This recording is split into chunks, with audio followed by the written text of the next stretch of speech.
amigos telespectadores da Rede Vida de Televisão e do programa Páginas Difíceis da Bíblia. Um programa que, acredito, já tem maioridade. Não sei exatamente há quantos anos ele está no ar, mas são muitos anos em que me dedico a explicar a Sagrada Escritura através de uma rede de televisão. E assim, tendo a oportunidade de fazer entrar o conhecimento da Bíblia em qualquer casa do Brasil, não só naqueles que moram em cidades, onde tem repetidoras, mas quem mora em sítio com antenas parabólicas e até, quem sempre com antenas parabólicas mora bem longe de cidade, em todos os cantos do Brasil, de norte a sul, de leste a oeste. Bom dia, Padre Fernando, bom dia a você que todo domingo pela manhã nos acompanha aqui no nosso programa Páginas Difíceis da Bíblia, através da Rede Vida. E bom dia também a você que, por vezes, não consegue nos acompanhar no domingo às 7h30, mas vai até as nossas mídias, as mídias da Rede Vida, no YouTube, na própria internet, no Facebook, e por estas mídias também nos acompanha. É com grande alegria que estamos mais uma vez aqui reunidos. Muito bem. Onde paramos, quer dizer, continue, não voltamos Nós atrás. havíamos lido o capítulo 19 até o versículo 20. E aí nós falamos sobre a presença de Paulo na igreja de Éfeso. E agora nós vamos... Uma grande metrópole, Éfeso, Sim. Para a antiguidade. Uma grande metrópole, uma grande cidade. E agora nós vamos retomar a partir do versículo 21, ainda no capítulo 19. Quando se completaram essas coisas, Paulo tomou a resolução de dirigir-se a Jerusalém, passando antes pela Macedônia e a Acaia. E dizia... novamente a Corinto. E dizia, depois de lá chegar, é preciso igualmente que eu veja Roma.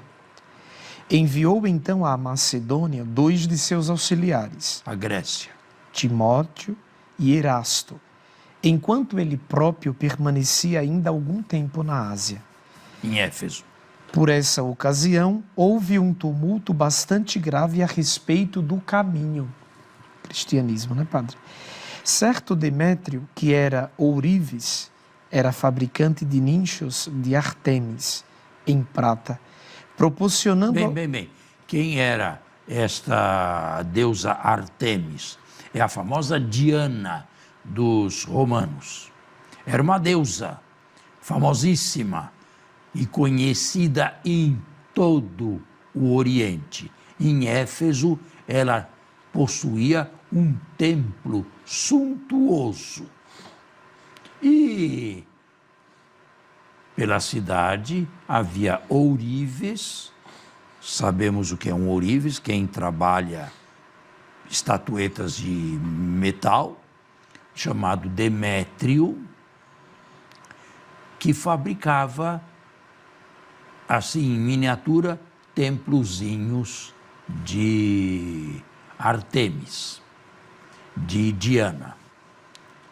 Bom, que dizer disto?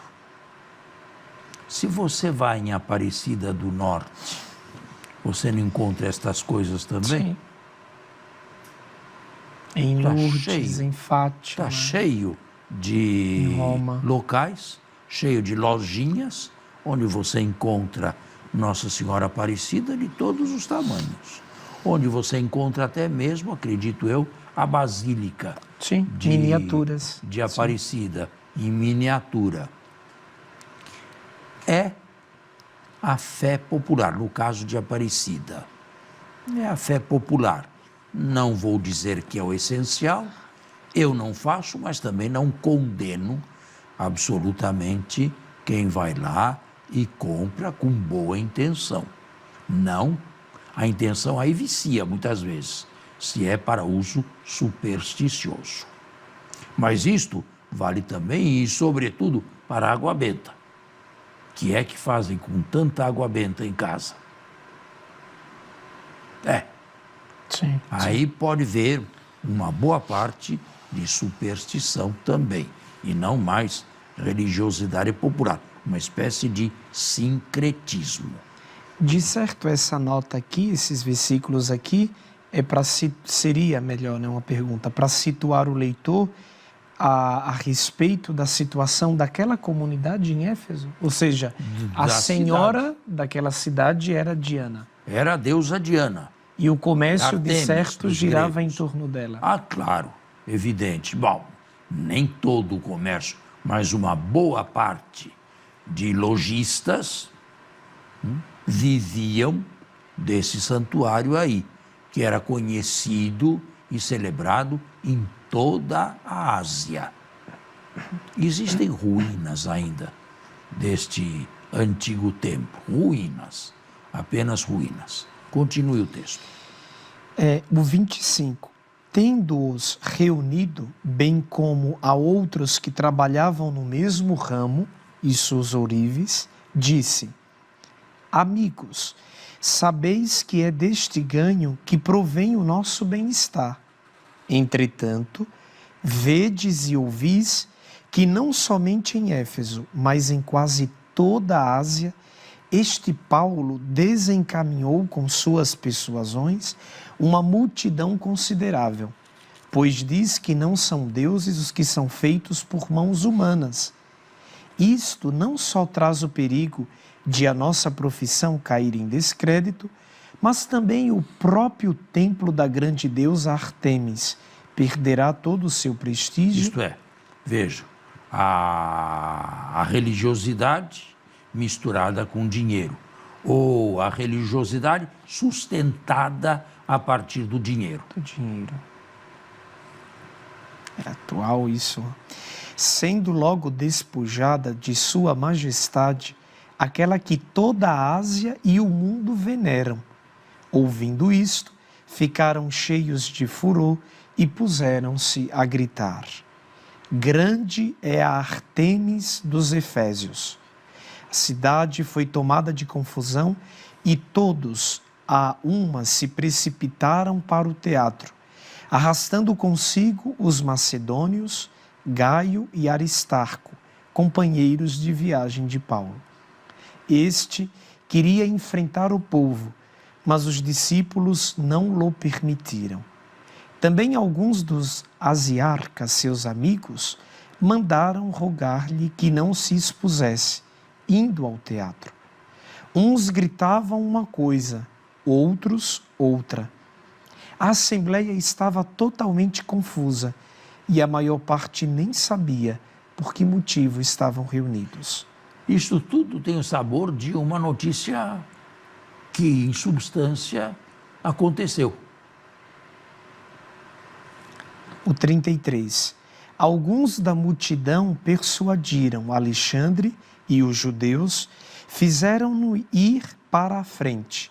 De fato, fazendo sinal com a mão, Alexandre quis dar uma explicação ao povo. Afinal, os judeus não eram cristãos e queriam salvar a pele, porque se confundia muito uma coisa com outra. Quando, porém, reconheceram que era judeu, todos puseram-se a gritar a uma só voz durante quase 2 horas. É grande a Artemis dos Efésios. Acalmando afinal a multidão, o escrivão da cidade assim falou: Cidadãos de Éfeso, quem há dentre os homens que não saiba que a cidade de Éfeso é a guardiã do templo da grande Artemis e de sua estátua caída do céu? Sendo indubitáveis estas coisas, é preciso que vos porteis calmamente e nada façais de precipitado. Trouxestes aqui estes homens, não são culpados de sacrilégio, nem de blasfêmia contra a nossa deusa. Se, pois, Demétrio e os artesãos que estão com ele tem alguma coisa contra alguém, há audiências e há procônsules que apresentem queixa. E se tiverdes ainda outras questões além desta, serão resolvidas em uma Assembleia Geral. De mais a mais, estamos correndo o risco de ser acusados de sedição pelo que hoje aconteceu, não havendo causa alguma que possamos alegar para justificar esta aglomeração. Com estas palavras, pois, dissolveu a Assembleia. Aí está um conto a respeito de Paulo, que com toda a verossemelhança, a meu ver, se deu. E se deu em Éfeso e motivou a partida apressada de Paulo, mesmo depois de ter já tomado decisão de deixar Éfeso.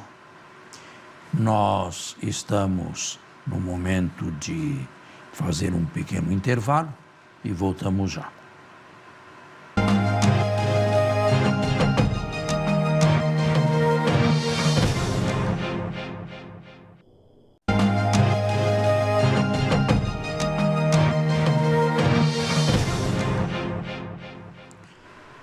De volta, foi tudo esclarecido? Sim, sim. Então, quando o senhor fala que muito provavelmente esta narrativa, de fato, ela aconteceu, o senhor parte do princípio de que ela é muito bem estruturada nos detalhes, nas intervenções, mas isso não poderia também ser uma inteligência do narrador aqui, no caso Lucas? Não há inteligência de Lucas. Lucas não inventou nada. Lucas simplesmente recebeu notícias. Tudo que está nos Atos chegaram a Lucas. Tudo chegou a Lucas. Lucas não criou nada de sua própria mente. Há momentos em que ele omitiu. Ele tem um estilo de apaziguar, de pôr panos quentes, de omitir algum assunto pouco edificante, mas criar do nada ele não criou. Algumas coisas pela própria narração, isto é, dentro da narração, não fora, se vê que foi criado. Como pode, por exemplo, e isto aconteceu antes, já na primeira viagem missionária de Paulo, como pode um terremoto sacudir e arrebentar toda a prisão onde estava Paulo e um companheiro seu, Silas, se não me falha a memória, e no dia seguinte ninguém sabia de nada? Que terremoto é esse? Percebe a narração no seu interior, no seu íntimo, já traz inverossemelhanças. Aí é só tirar a conclusão. Isto chegou a Lucas e Lucas simplesmente transcreveu, sem, talvez, ir investigar tudo de própria pessoa. De resto, ele escreveu os Atos, provavelmente na Grécia, longe dos locais, aí, agora, transcritos nesse capítulo aí. E a seu ver, padre, o fato desse tal de Alexandre aqui, nesses versículos, tomar a frente de um partido que naturalmente não é seu, dos discípulos de Paulo, não é um pouco contraditório? Porque ele era judeu. Não era, porque os judeus e os cristãos não eram diferenciados ainda, na época de Paulo. Havia desencontros, mas dentro da sinagoga. Para os de fora, era uma coisa só. Para os romanos, não havia distinção nenhuma, ainda nos tempos de Paulo. Entendi. Muito bem. Podemos continuar? Podemos. Agora nós vamos entrar no capítulo 20 e no versículo 1. Este capítulo aqui é um capítulo muito importante e edificante também, porque nós temos, eu não quero antecipar, mas temos um trecho que eu gostaria fosse lido integralmente com as minhas explicações. Depois que cessou o tumulto, Paulo convocou os discípulos, exortou-os e despediu-se. Partindo em direção à Macedônia, atravessaram aquelas regiões, proferiu muitas palavras de exortação e assim chegou à Grécia. Tendo aí passado 3 meses, houve uma conspiração dos judeus contra ele, pouco antes do seu embarque para a Síria. Tomou então a decisão de voltar para a Macedônia. Macedônia, no norte da Grécia. Foram seus companheiros de viagem: Sópatro, filho de Pirro, de Bereia, Aristarco e Segundo, de Tessalônica, Gaio de Doberes e Timóteo. Vejam, esses nomes aí, Lucas não poderia ter inventado. Quanto mais a história se aproxima da época lucana, tanto mais são abundantes as informações. Quanto mais longe está, tudo fica mais genérico. Esses nomes aí não seriam inventados por ele de jeito nenhum. São pessoas que nem conhecemos. E ainda Tíquico e Trófimo da Ásia. Estes seguiram à frente e nos aguardaram em Troade. Quanto a nós, deixamos Filipos por mar. De repente entra um nós. Há quem diga que Lucas estivesse ocasionalmente junto com Paulo, mas é uma orientação esta, é uma explicação esta que bonita, sim, mas sem fundamento. Não temos como basear isto aqui na pessoa de Lucas, companheiro de Paulo.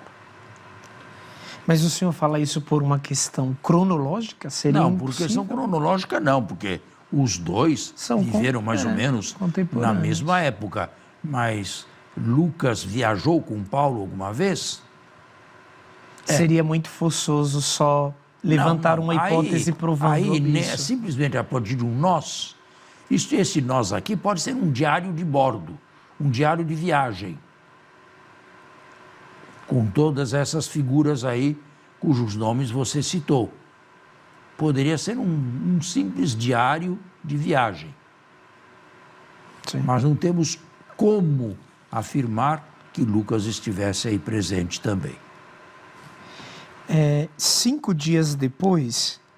interessante, voltemos aqui no versículo 6.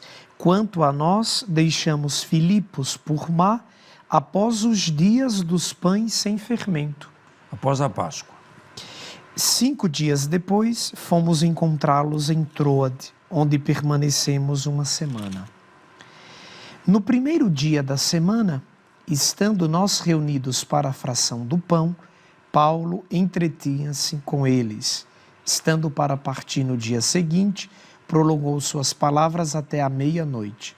Havia muitas lamparinas na sala de cima, onde estávamos reunidos. Um adolescente, chamado Eutico, que estava sentado no peitoril da janela, adormeceu profundamente. Paulo falou demais. Enquanto Paulo alongava sua exposição. Vencido pelo sono, caiu do 3º andar abaixo. Quando foram levantá-lo, estava morto. Paulo desceu, debruçou-se sobre ele, tomou-o nos braços e disse: Não vos perturbeis. A sua alma está nele. Depois subiu novamente, partiu o pão e comeu. E discorreu por muito tempo ainda até o amanhecer. Então partiu. Quanto ao rapaz, reconduziram-no vivo, o que os reconfortou sem medida. Seria mais um milagre, padre? Não tenho nada a objetar. Sobretudo o modo como se narra isto. Um rapaz que, vencido pelo sono, Paulo aqui exagerou tremendamente, falando demais. Esse rapaz cai da janela e recebe certamente uma fratura ou algumas fraturas grandes.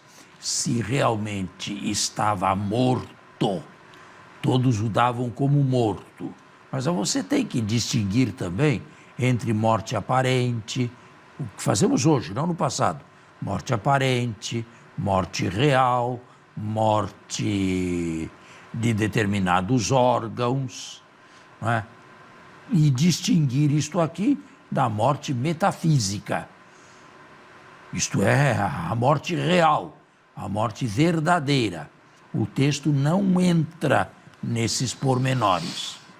De simplesmente estava morto. Mas até mesmo nós chegamos às vezes perto de alguém que aparentemente está morto. Nós temos hoje eletrocardiograma, nós temos encefalocardiograma, aparentemente morto, mas não ainda ontologicamente mortos. De tal maneira que a ressurreição aí, não sei se é o caso, mas é uma explicação, a ressurreição aí seria uma ressurreição, digamos... Provisória. Nem falarei provisória, uma aparência de ressurreição.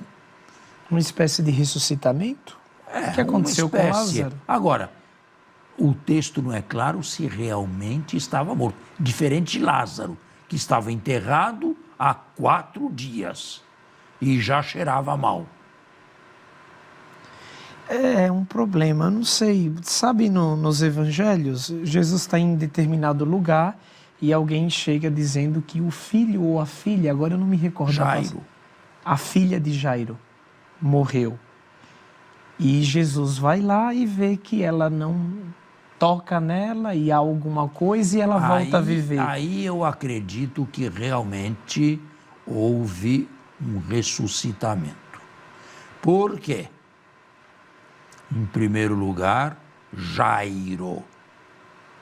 Para que nomear esse nome? Para que mencionar esse nome? É um ilustre desconhecido. Quem inventou isto? Poderia escolher um nome mais conhecido? Poderiam ter dito se Jairo se tornou cristão ou adepto de Jesus ou não? Nada foi dito.